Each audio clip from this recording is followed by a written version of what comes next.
শুক্রবার দিবাগত রাতে পালিত হবে মুসলিমদের কাছে গুরুত্বপূর্ণ রজনী পবিত্র শবে বেরাত।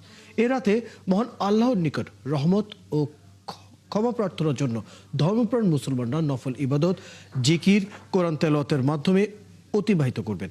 অনেকে এই রাতে সেহরি খেয়ে পরের দিন নফল রোজাও রাখেন।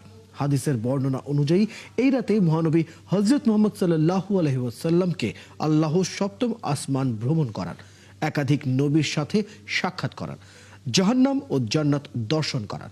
সবশেষে সপ্তম আসমানে সিদরাতুল মুনতাহারের কাছে আল্লাহর সাথে দিদার লাভ করেন মহানবী।